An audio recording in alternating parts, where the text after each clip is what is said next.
welcome back sa ating channel na Isa-Chop. So buti na lang tumigil na yung ulan.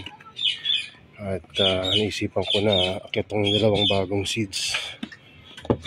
Alata Speckled Red at alata rin to, pero ang kulay niya kasi dun sa nag-cross ay kulay ng Hookeriana. So maaring na-cross niya to sa Hookeriana. So ang Hookeriana ay cross ng Ampularia and Raplasiana. Pero yung nakuha daw maaring kulay lang, no? Maaring nagkulay lang na ganun. Mas maganda marami tayong iba't ibang variation ng alata. At ito'y lowland seeds Nepenthes, kaya madaling mag-germinate. Katunayan nga, nag-germinate na yung mga nauna sa kanila. Ito, kaka-harvest lang nito nung last Sunday. Ayan. So, yung mga naunang alata, ito sila ngayon. Germinated na karamihan. Pero syempre, hindi pa ganun kalalaki. Kaka-germinate lang nito kahapon. So, ayan o. Nag-uumpisa na silang mag-germinate. May mga green na. Yun. Ayan. Early sign ng germination. So sa mga susunod na araw, mas makikita pa natin yung mga tulad ng ganito. Magiging ganyan na yan siguro after a week. Ito ring isa na Highlands na seeds. Germinate na rin. Diba? Ayan. So, Atenbaro yan. Sorry. Ngayon ay magtatanim tayo. Set up tayo ng tulad ng ganyang setup para may tanim natin yung dalawang seeds. Isip ko, isang tray na lang, tapos hatiin ko na lang sa gitna. Kasi kung dadalawahin ko pa, dalawin natin. Hatiin na lang natin kasi parehas namang alata yan. Parang hindi nagcha-charge. Red pa rin. Ayan, so hatiin na lang natin kasi parehas naman silang alata. So yun, nakakalibang na panoorin itong mga plants talaga na ito. So anyway, walang ako ng tataniman natin. Saglit lang. Ayan, ito na. Niligan ko na. Nag-iisip pa naman kung lalagyan ko pa ng toppings, puro blue. Sphagnum moss naman ito mula ilalim. Pagka seedling naman ng Nepenthes, kahit na wala ng perlite, no? Kung gusto nyo mas irritated, pwede naman. Pero sa experience ko, yung marami doon na mirabilis na napa-sprout natin na medyo malalaki na, pure sphagnum moss lang yun, tas manipis lang. So ngayon kinapalan ko na kasi pag masyadong manipis yung ugat, sobra na sa ilalim. So kaya medyo kinapalan ko. Hindi ko alam kung magiging mas maganda to kaysa dun sa mga una kong propagation, kasi mas maninipis yung medium nila. Sige, tingnan natin kasi pagka masyadong manipis, sumasobra So kailangan kong ipatong sa isa pang tray para yung ugat nila kumalat. So, ngayon nalagay natin dito. Tataniman na natin. Lagyan natin dito sa mga nag-germinate. Ito yun. Alam nyo ba, isang flower stalk to na maliit. Tapos delayed yung pollination ko kasi nahuli yata yung lalaki na bumuka yung flower. So na-delay na ako ng kaya ngayon nga hindi ko na binenta. Nakwento ko na to last time. Pero ayun, nag-germinate pa rin. Lalo na siguro itong itatanim natin ng mga properly pollinated na mga flower. Ngayon ay seeds na. So itatanim natin siya dito. Pwede natin yung mga seeds natin. So available na rin pala to sa ating Shopee store. Sa Shopee store meron na tayong pinkish na alata at green. Ngayon meron tayo ay speckled red, tapos Hookeriana color na alata. Tingnan natin kung Nagkakaroon ng variation sa kulay once na mag-umpisa na silang lumaki tulad ngayon. Hatiin natin sa dalawa. So, para sa record natin, kasi upload ko to, ito na rin yung magiging kumbaga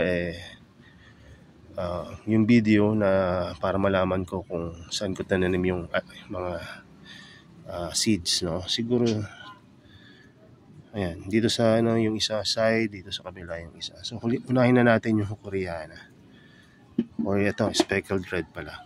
Speckled red lalagyan natin sa left side. Ito namang Koreana color dito. So tara, gawin na natin. Ayan, set up yung camera natin. Unahin na natin itong Koreana. Kasi kahit ako gusto ko makita kung itsura nito. Ano yung mga variation na kanyang ilalabas.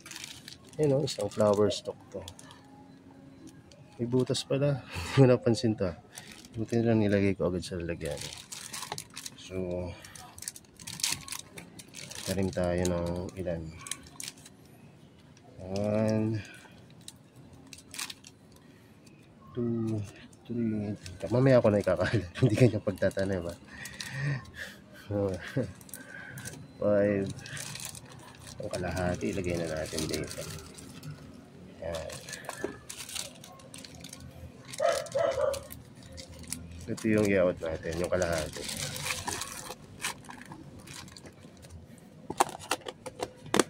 Ganito nilagyan na. Kinuha ko ito sa nilagyan ng misis ko pa ulan.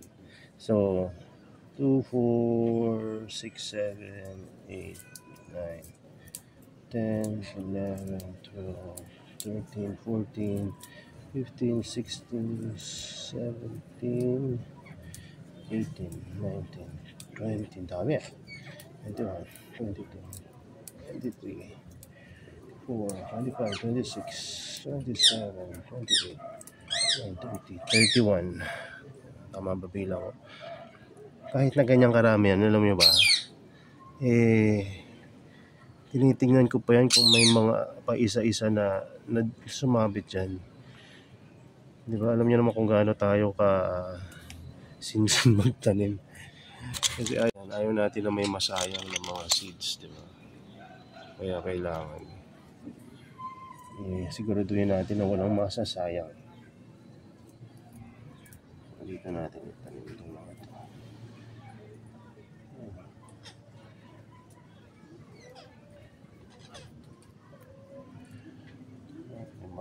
Vision na to pagtatanim. So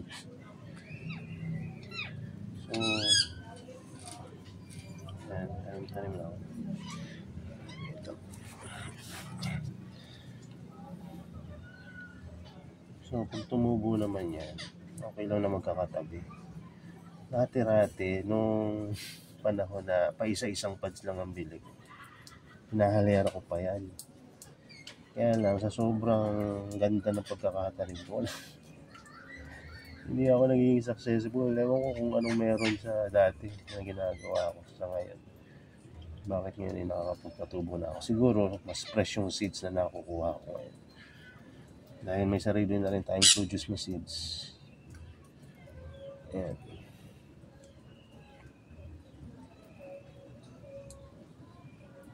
Ang dami Maganda rin talaga na hindi may tapon tong mga itong mga seed pods, kasi minsan may mga naka-attach pang seeds doon. Gugulat ka na lang pa nang may nag-germinate. Doon sa itatapon mo na sana ng seed pods, may mga plantlets pa rin na tumubo. Kasi sumisiksik yan kahit sa mga gilid-gilid ng yung mga seed pods. May mga kasi yan, crevices or sulok na doon nakadikit yung mga seed pods.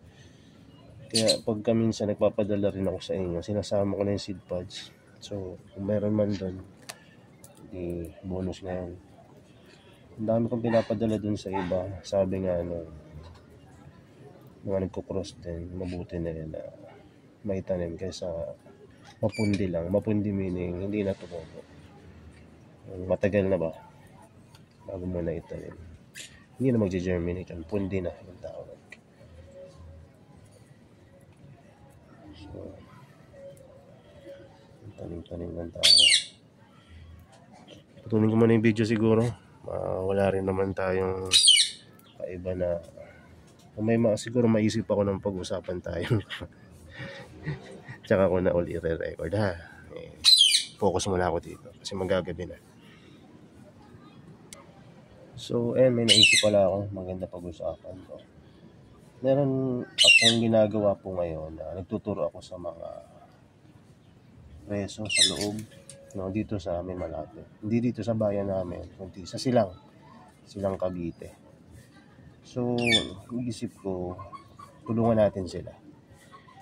Hindi naman sa tutulungan natin sila na bibigyan ng pera na di ba? Dapat pinaghirapan din nila para matuto silang maghanap buhay na tapat, di ba? So, gawin natin. Inisip ko na gawin natin. Kasi magaling sila dun mag-painting na ang kulap nga ako. Sabi ko, magaling na itong mga to. So, ang mga product nila doon mga bag, no? Yung mga eco bag.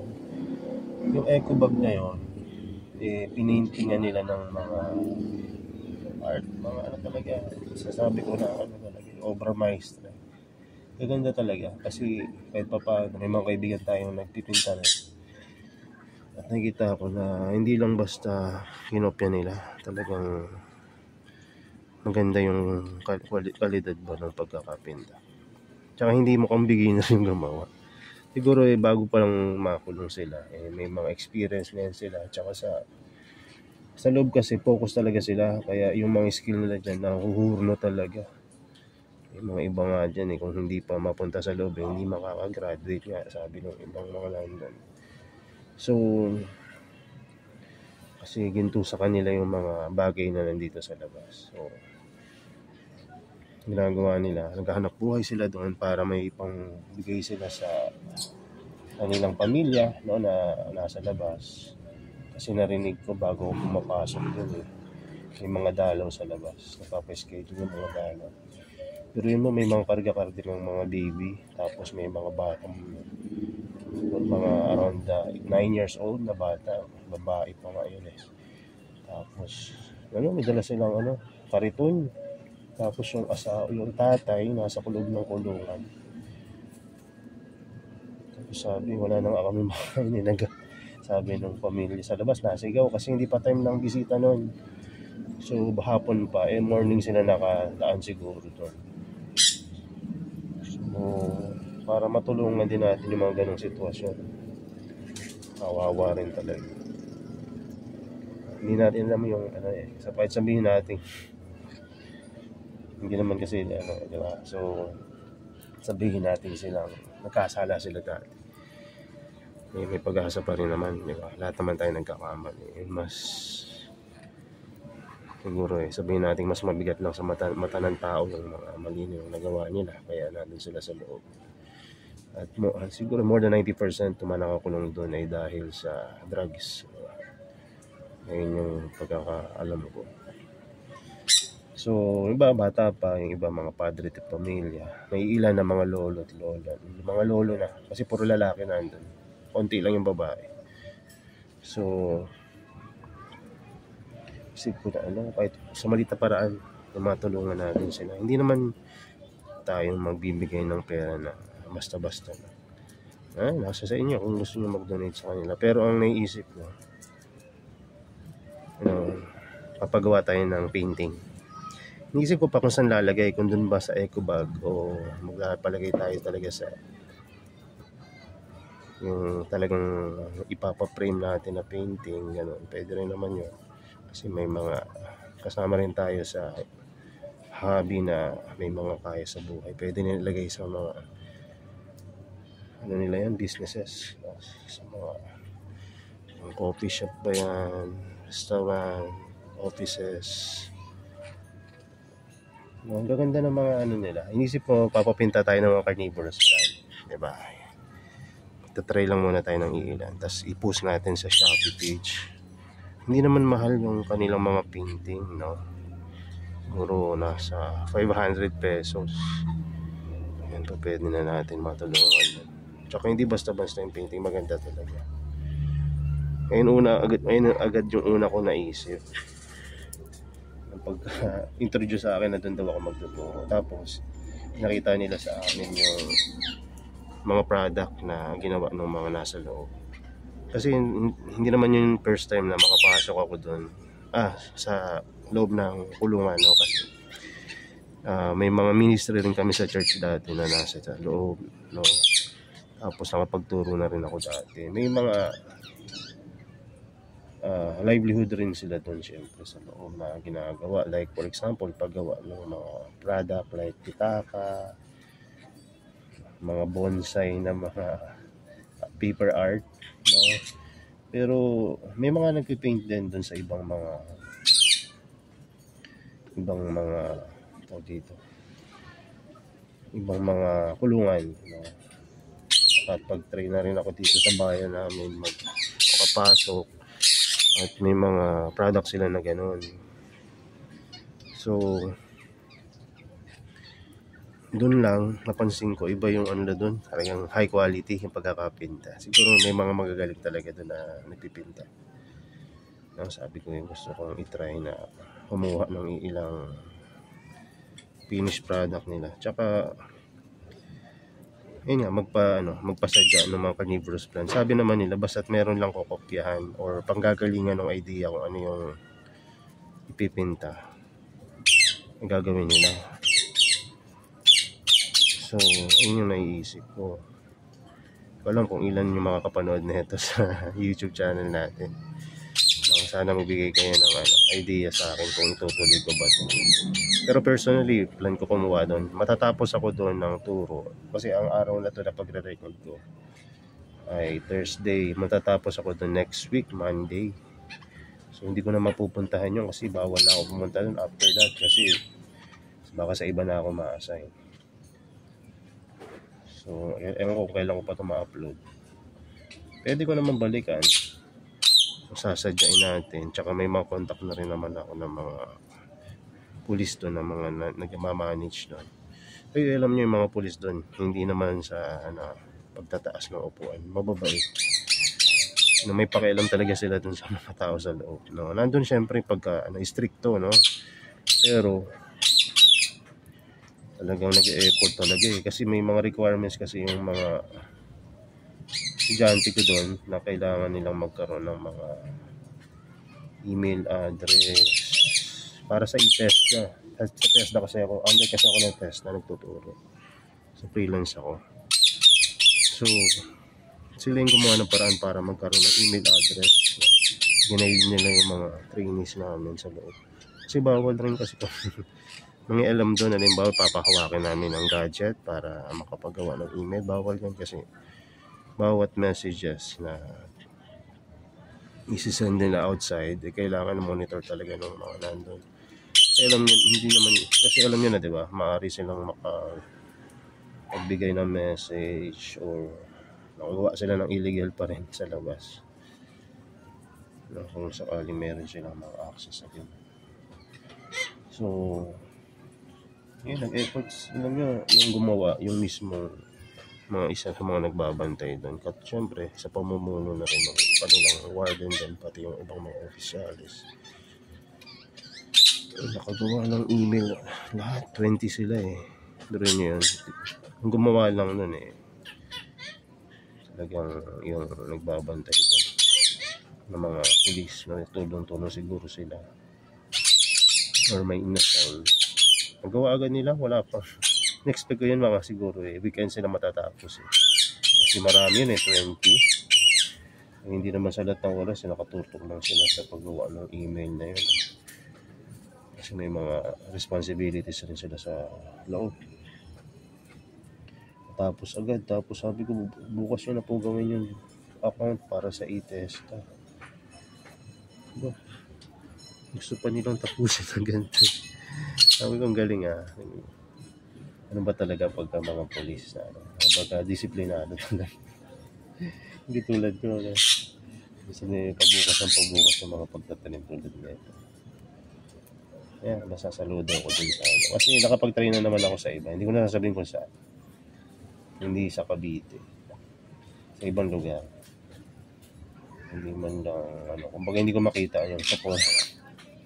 Hindi ko makita yung suporta dun sa ano, sa mga person deprived of liberty. Kasi dati doon nagturo ako kompleto agad. Kompleto sila nung nandun ako. Bantay na bantay ako dun sa pagtuturo ko. Pero dun sa ibang tinuruan ko dati, nakalagay ako sa loob ng selda. Nilalak ako kasama ng mga ano. Okay lang naman sa akin yun. Kaya lang, yung pakiramdam na hindi ka man lang binantayan, no? Alok man lang ng tubig, no? Hindi man lang, ano. So, ganun. Pero dun sa, dyan sa silang, the best talaga. Bibigyan pa akong pagkakataon na, ano, ng aming sa test na magturo ulit. Hindi ako magdadalawang isip na magturo ulit. Pero mukhang sa iba na ako ma-assign, ibang dandasma. Pero hindi na sa loob. Sa university, sa mga ano na, mga schools.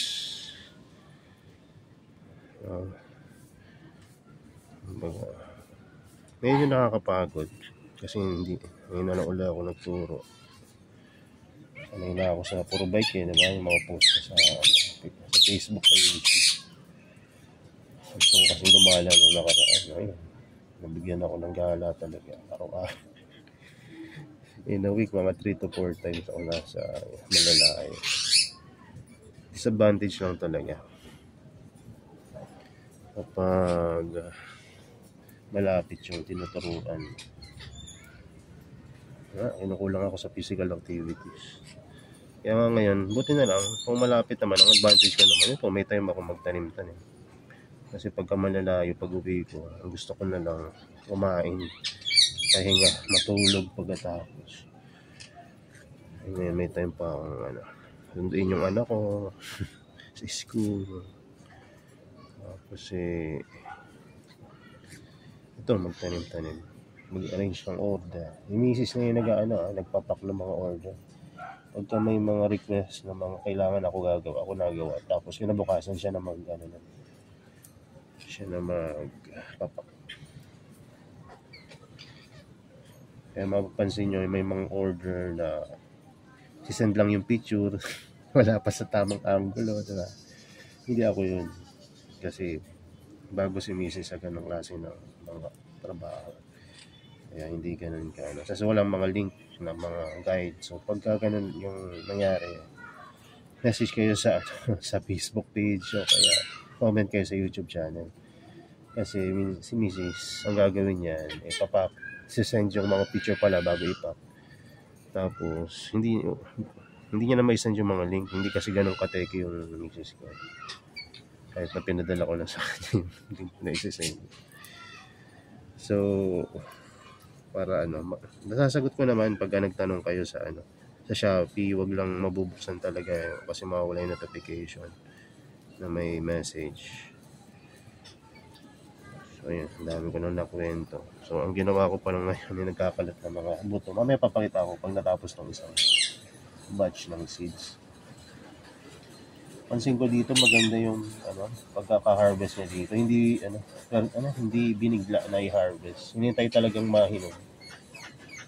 Kasi kahit na magkapagpa-flower ka, maging successful yung pollination mo, pero hinarvest mo ng early. Minsan pumapalpak pa rin yan.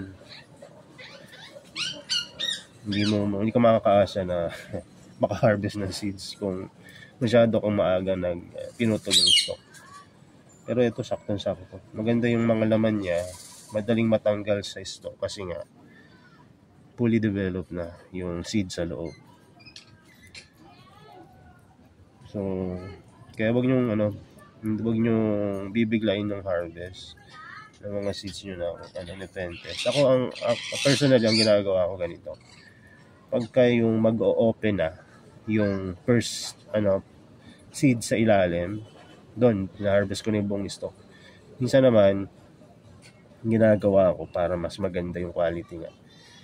Isa-isa yung harvest ko. Kung hindi nyo gustong harvestin yung buong stock agad. Halimbawa, yung first 4 sa baba or first 5 sa baba, yung unang nahinog, diyan mo na itatanim ko or ibebenta ko. Tapos, ayun, siguro daily may nahihinog yan. So, tanim ka lang ng tanim. So, mas maganda yung harvest mo nun dahil hinog talaga. Kumbaga, maganda yung itsura ng mga embryo ba tawag. Yung seeds, no? Yung gitna ng seeds. Mataba yung umbok. So, madali siya mag-germinate. At mataas yung success rate naman niya na makasurvive ng mahabang panahon kasi nga yung pagkain niya nandun di ba? So, putulin ko muna yung video. Tingnan nyo, ang dami ko na natin. Diba? So, putulin ko muna kasi masyadong magiging mahaba yung video natin. So, ayun pala, may dadagdag lang pala ako doon. Sabi ko sa inyo, tutulungan natin. Hingin ako ng idea sa inyo kung may kahit isa or dalawa may pag-comment na malaking bagay na sa akin. Kasi kung ako kasi, hayaan ko na lang na sa eco bag nila i-paint yung painting nila. Kasi usable naman, diba? Pagka may bibiling ka, maganda ng bag mo, may painting ng carnivorous plant. Pero iniisip ko rin baka pwede nating ilagay sa planter, no, na magaganda. Tapos isprayan ng para maging ceramic yung kulay, yung niya, yung texture niya, para maging waterproof. Diba? Hindi ko alam, hindi ako marunong sa mga painting pero ayun yung idea ko na para maging waterproof yung kung sa paso natin ipapapaint yung mga halaman. Kasi kung sa paso, baka mag-stand out ng gusto yung paso, hindi na mapansin yung halaman. Diba? Tsaka yung mga paso lang naman ng carnivorous plant, maliliit. Sa mga nepente siguro pwede yung malalaki. Pero sa tingin nyo, saan natin maganda ipapaint yun? Talaga sa canvas, o kaya o doon na lang rin sa bag. Kung meron pa kayong ibang idea, pwede nyo suggest sa akin. Isip ko nga pang previous yun pagdating ng December. Kaya diba, kumbaga magpapaprevious tayo ng mga 4 o 5 painting ng carnivorous plant. Katawa rin kasi yung mga nasa loob. Hindi kasi ako hindi masyadong marami kaibigan ko. Sa Facebook marami akong kaibigan, pero yung personal na kaibigan, bihira. Pero doon yung mga nasa loob. Sabihin natin tingin kasi nila, di ba, trainer ako, pero yung pagiging makulit nila, pinipigilan talaga nila. At nakikisama talaga sila. So, gusto kong pakita rin sa kanila na kumbaga mag-e-effort din ako para matulungan sila.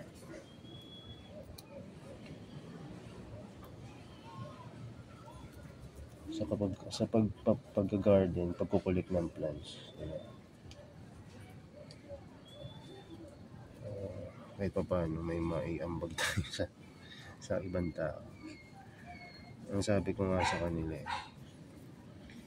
si Jesus nga dati nag-serve sa mga apostles niya. Siya mismo naghugas ng paa, di ba?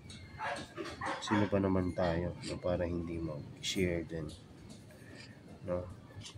Mapa-Christian man tayo o hindi. So, kung yung ibang ay nakakapag-serve na tayo pa kaya, sabihin natin hindi naman tayo naghihirap ng gusto, sumasapat lagi. Biyaya rin talaga ng Panginoon. So, naman yung few, kumbaga small portion ng ating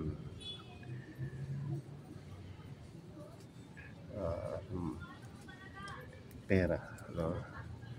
May share natin sa iba. At hindi naman yun bigay lang talaga. Makakuha tayo ng painting natin ng carnivorous plant.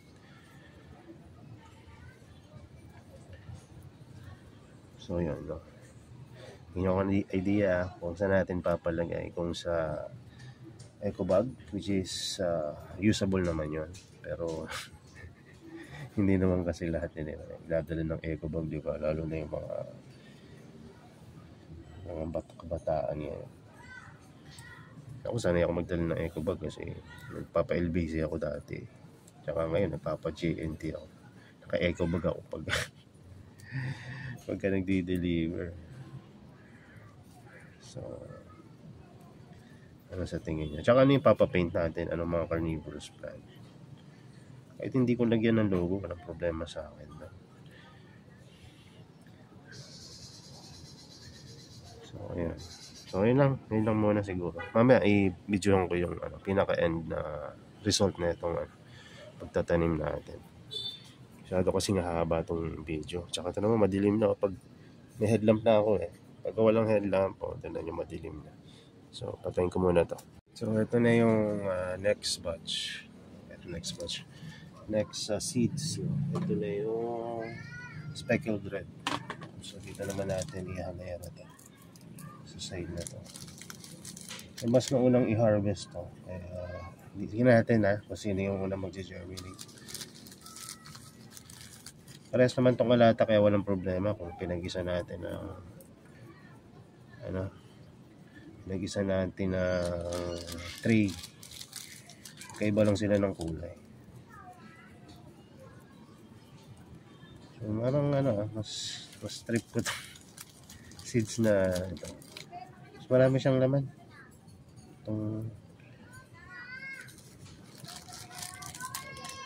So, kalahati lang. Tara natin, baka mapasarap mas konti kasi ito. Kaya konti lang lagyan natin. Pero siguro nasa 2, 4, 6, 8, 10, 12, 14, 16, 18, 19. Halos parehas lang rin siguro. So, mas maraming laman na ito. So, ayun tingnan nyo. Ang dami. Ito. Ilalapit natin sa inyo. Para makita. Yung isang seed pods kung gaano karami. Napakaraming laman. So, ikalat ko muna. Cut ko muna yung video Pakita ko sa inyo pagtapos niya. So, ayan na. Nailapat na natin. Ngayon didiligan natin. So, dampi-dampi lang kasi pag sumobra yung lakas ng pressure ng tubig, magkakalat yan. Buti kung nilagyan natin ng net, nakalimutan ko pa lagyan ng net. No, hindi ko nalagyan ng net, kaya dampi-dampi lang yung dilig para dumikit muna doon sa medium. So, ayan. Dami, diba? Dinagdagan ko pa kasi yan kanina. No, so mas maganda.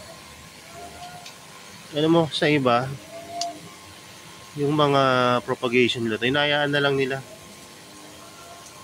Kumbaga, hindi na nga nila maitanim sabi nga nila, kaya mas maganda daw i-out na lang natin, sabi nila. So, ano to, kumbaga halaman to nung matagal na nag-aalaga. Sa tatay niya pa yata to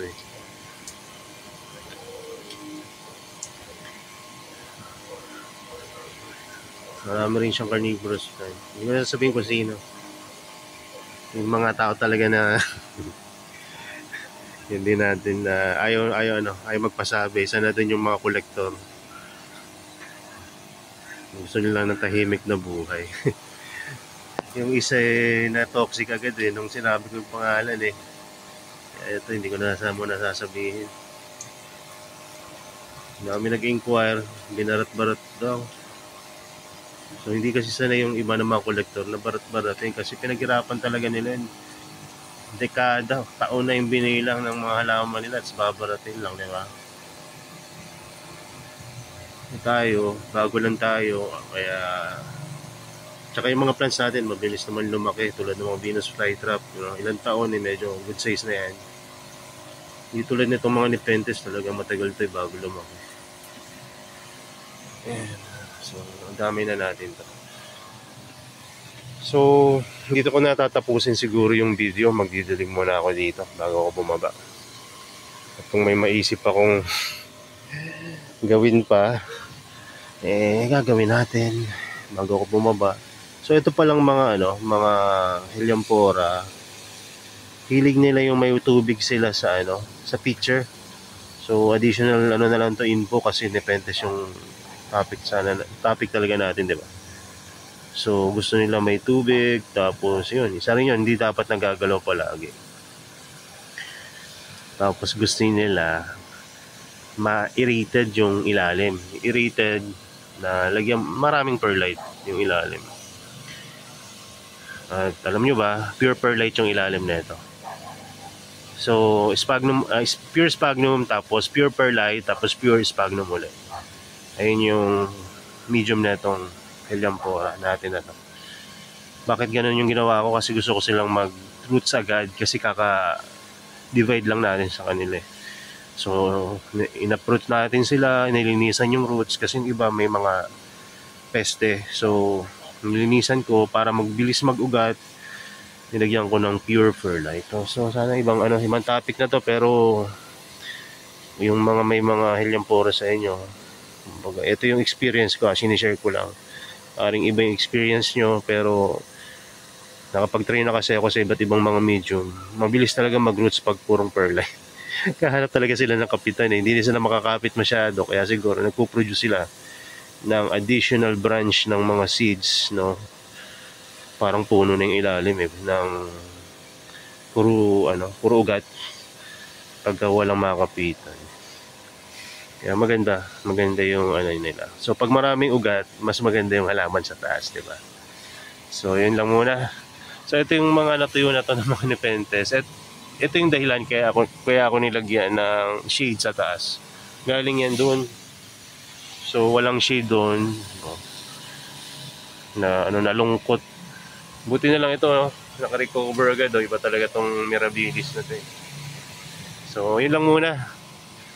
At hopefully nasa maayos kayong kalagayan. At pasensya na kung napahaba itong video is seed propagation lang to. Pagpa-plant ng seed ang haba ng video natin. Pero may katuturan naman yung pinag-usapan natin. Kaysa naman na ako lang dumiskarte, kung makakabigay naman kayo ng idea dyan, di ba? At makakatulong tayo sa ibang tao, why not, i-share ko rin sa inyo. Kasi yung pag-share ng blessing sa iba, mas maganda yung pakiramdam na masarap, di ba? Tapos sa iba naniniwala sila na hindi man monetary yung balik sa'yo nun, sa ibang paraan. Ayun ang sabi ng teacher ko natin. Pero saset ko na rin naman yan. No? Hindi ko na kayo bibigyan ng example kasi baka kung ano pang video to mapahaba pa ng gusto. So yun lang muna. God bless sa inyo. Ingat kayo dyan kung nasaan man kayo. At galing manalangin. Ayun yung tinuro sa akin ng mga estudyante ko kanina. Hindi naman sa hindi ako nagpipray. Nung may pagkakataon na nag-demo at nag-pray siya muna bago niya i-start yung kanyang pagde-demonstrate sa harapan sa pagti-training namin. Nagulat kami kasi nung umpisan training namin, walang nagpipray. Tulakan pa sila. Pero ngayon, nanguna pa siya. So, praise God, diba? So, yun lang muna. God bless sa inyo. Good vibes lang. Bye-bye.